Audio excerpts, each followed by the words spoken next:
आइए class 12th। देखिए मैंने अभी हाल में आपको प्रोसेस ऑफ चार्जिंग समझाया था, जिसमें कंडक्शन इंडक्शन प्रोसेस रिलेटेड था क्वेश्चन।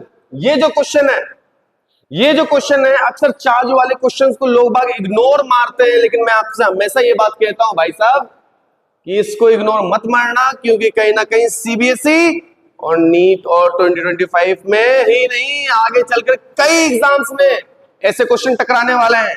तो चलिए इस क्वेश्चन को एक बार रीड करते हैं और देखते हैं इस क्वेश्चन में आखिर क्या है जिसके कारण से कई बच्चों का ये क्वेश्चन गलत हुआ।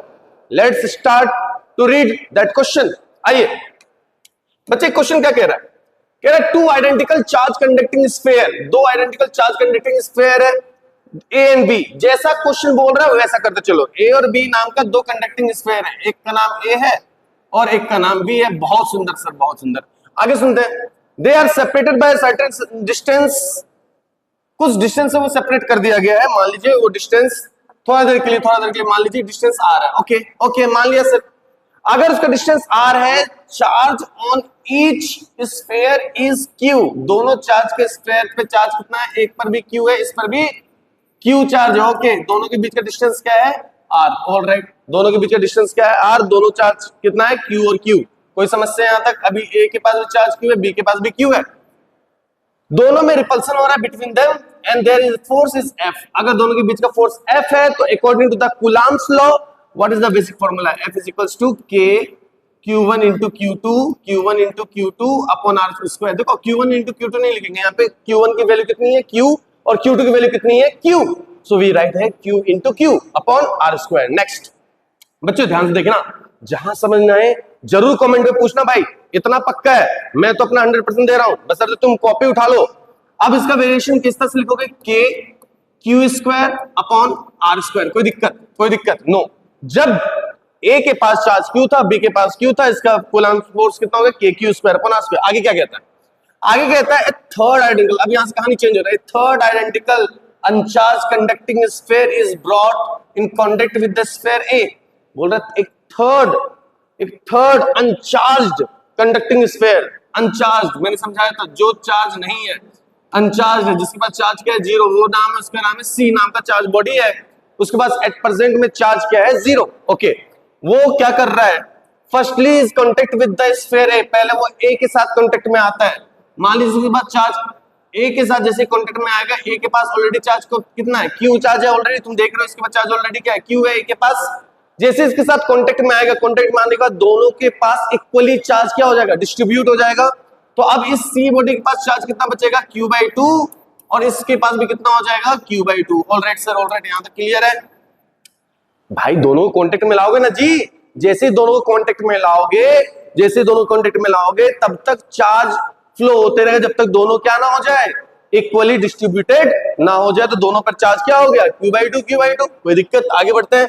Then firstly connect with the A and then connect with the B. अब पहले एक बार सी किससे कनेक्ट हुआ? ए के साथ। अब यही सी जब एक बार चार्ज हो गया है, अब ये किसके साथ कनेक्ट होना चाह रहा है? अब ये कनेक्ट होना चाह रहा है भाई साहब बी के साथ। तो देखिए इस क्वेश्चन को किस तरह से अटैक कर रहा हूं मैं, आराम से देखिए भाई साहब।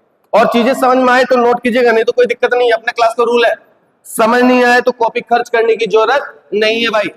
सी को जैसे Q/2 चार्ज मिला, अब ये किसके साथ कनेक्ट होना चाह रहा है? बी के साथ। और बी के पास कितना चार्ज है? ऑलरेडी क्यू चार्ज है। अब इसी सी बॉडी के पास जैसे ही कॉन्टेक्ट करेगा बी के साथ, तो इसके पास कितना हो जाएगा? तो देख भाई कैसे कैलकुलेटेड होता है। मैं उन जनरल बच्चों के लिए मैथमेटिक्स कर रहा हूं जो बच्चे कहीं ना कहीं मैथ से घबराते हैं। तो देखो सी के पास चार्ज कितना? Q/2। बी के पास चार्ज कितना? Q। तो कहा जाता है दोनों को कांटेक्ट में लाओगे तो दोनों का सम हो जाएगा। तो Q/2 प्लस Q कितना हो जाएगा भाई साहब? कितना हो जाएगा? 3Q/2 हो जाएगा कि नहीं हो जाएगा? 3Q/2, और दोनों में equally charge distributed divided by क्या हो जाएगा? 2, और दोनों में इक्वली चार्ज डिस्ट्रीब्यूटेड होने के बाद कितना हो जाएगा? 3Q/4। भाई साहब दोनों के पास इक्वली चार्ज कितना हो जाएगा? 3Q/4। अब इस सी बॉडी के पास कितना चार्ज होगा? बी से कांटेक्ट करने के बाद 3Q/4, और इसके पास भी कितना हो गया? बी के पास 3Q/4। आफ्टर कांटेक्ट दोनों के पास कितना हो गया? 3Q/4। कोई दिक्कत यहां तक? कोई दिक्कत नहीं भाई, नोट कर लीजिएगा। ठीक, अब दोनों पे चार्ज डिस्ट्रीब्यूटेड होने के बाद क्वेश्चन आगे क्या कहता है उसको ध्यान से देखना है और क्वेश्चन को निपटाना है। अब कह रहा है finally remove from the both, सब कुछ होने के बाद सबको अलग अलग कर दो अब जिसके पास जितना जितना चार्ज है, देखो भाई सी के पास 3q/4, बी के पास 3q/4, उसके बाद ए के पास q/2, इतना चार्ज सबके पास आ चुका है। आगे बढ़ते हैं। बोलता है कि the new force, what is the new force of the repulsion between the A and B, A और बी के बाद अब बताओ न्यू फोर्स कितना होगा। अब एक बात बता भाई, ए के पास अगर q/2 चार्ज है, ठीक, और बी के पास अब कितना चार्ज है 3q/4, तो बोलता है चल बताओ अब इन दोनों के बीच में फोर्स कितना। तो भाई सिंपल है ना, F इक्वल टू क्या होता है k q1 into q2, solve कर लो। q1 कितना q/2 into 3q/4 upon r square, ये सुनो रिजॉल्व करना स्टार्ट करो। 3q स्क्वायर 4 2 जा 8 नीचे आ जाएगा, 4 2 जा 8 r स्क्वायर, जब इसको रिजॉल्व करोगे तो लेवल में कितना हो जाएगा 3/8 kq square by r square. पहले कितना था kq square by r square, पहले का फोर्स था, अब न्यू फोर्स कितना हो जाएगा, ये f न्यू चाहिए था ना उसको भाई साहब, f new equal to 3/8 times of previous one, और उस प्रीवियस वन को f डैश से नाम रख दो तो f डैश के इक्वलाइज्ड हो जाएगा।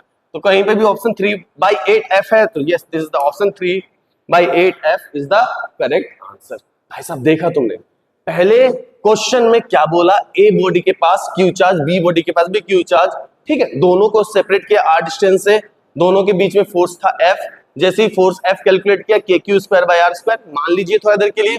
अब बोल रहा है कि थोड़ी देर के बाद एक C नाम का बॉडी आता है, उसको कांटेक्ट किससे करते हैं, A के साथ कांटेक्ट करते हैं, A के साथ कांटेक्ट करने के बाद चार्ज इक्वली डिस्ट्रीब्यूटेड हो जाता है, तो पहले के पास q/2, दूसरे के पास भी q/2। जैसे ही C के पास q/2 आता है, वो कहता है कि भाई मैं अब इस चार्ज को ले जा रहा हूं किसके पास, B के पास। जैसे वो B के पास चार्ज को लेके जाता है, B के पास था चार्ज Q, उसके साथ कांटेक्ट में आते ही इक्वली चार्ज डिस्ट्रीब्यूट होना शुरू होता है। तो इक्वली चार्ज डिस्ट्रीब्यूशन का मतलब क्या होता है, टू बॉडी मतलब A plus B divide by 2, तो दोनों का दाम, दोनों इक्वली चार्ज डिस्ट्रीब्यूटेड करने के बाद अब B के पास कितना हो गया 3q/4, C के पास कितना हो गया 3q/4, और इस हिसाब से हमारे पास क्वेश्चन रिजॉल्व होना शुरू होगा। और दोनों के बीच पर क्वेश्चन बोला लास्टली बताओ A और B के बीच में कितना फोर्स एक्ट कर रहा होगा, तो हम लोगों को इसके लिए न्यू फोर्स कैलकुलेट करना था। तो न्यू फोर्स हमने कैलकुलेट किया k इक्वल टू q/2, और इस हिसाब से रिप्रेजेंटेशन करना स्टार्ट किया, और lastly the option is option number 3। जाइए और चेक कर सकते हैं आप, आंसर की आ चुका है, सब कुछ आ चुका है। अगर आपके पास चीजें समझ में आ रहा है तो प्लीज इस वीडियो को भी शेयर कीजिए और लाइक कीजिए। Thank you and have a nice day.